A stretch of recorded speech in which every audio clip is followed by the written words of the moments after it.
윤석열 전 대통령이 구속 취소 넉 달 만에 다시 구속됐습니다. 내란 특검의 초반 승부수가 통한 것인데요. 3부 맥집기 오늘은 윤석열 재구속을 정리했습니다. 지난 9일 윤 전 대통령에 대한 영장실질심사가 열렸죠. 내란 특검이 수사 개시 3주 만에 윤 전 대통령에 대한 구속영장을 청구했기 때문입니다.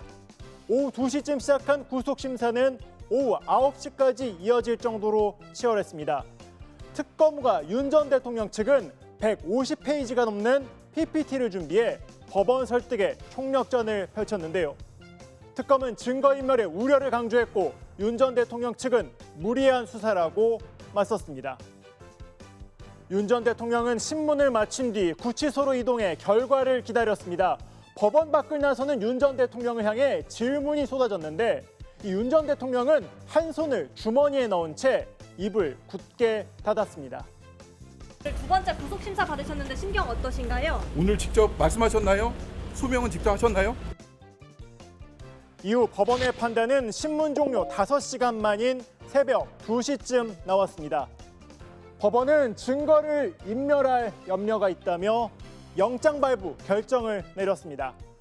윤 전 대통령은 혐의를 전면 부인했지만 법원은 특검팀이 제시한 관계자 진술과 물적 증거를 토대로 혐의가 소명된다고 판단한 것으로 보입니다.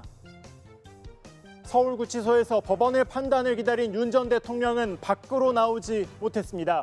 구인 피의자 거실에서 대기하던 윤 전 대통령 수용동으로 옮겨졌는데요.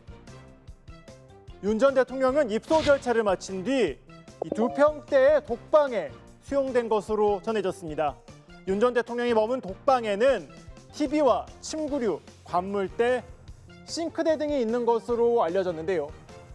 다만 냉장고와 실내 에어컨 등은 없는 걸로 파악이 됐습니다. 목욕은 공동 목욕탕에서 하게 되는데 다른 수용자와 이용 시간이 겹치지 않도록 조율될 것으로 알려졌습니다. 윤 전 대통령 경호의 경우 지난 구속 때와 달리 전면 중단됐습니다. 지난 1월 구속 당시에는 현직 대통령 신분인 만큼 교정당국과 경호처가 경호를 논의한 바 있지만 지금은 전직 대통령이라 구속과 동시에 경호가 멈춘 것입니다. 이제 관심은 윤 전 대통령을 향한 수사와 재판입니다. 내란 특검은 당장 구속 다음 날로 소환을 통보하기도 했는데요. 최대 구속기간 20일 동안 남은 의혹 수사에 집중할 전망입니다. 이 내란 특검과 함께 진행 중인 김건희 특검과 순직 해병 특검에서도 윤 전 대통령을 부를 가능성이 있는데요. 순직 해병 특검의 경우 수사 외압의 핵심 의혹인 VIP 경로서를 겨냥하며 관련자 소환 등 수사에 속도를 내고 있습니다. 구속 보류 기세는 좀 누가 내린 겁니까? 윤 전 대통령은 자신의 내란 우두머리 혐의 재판도 매주 받고 있는데요.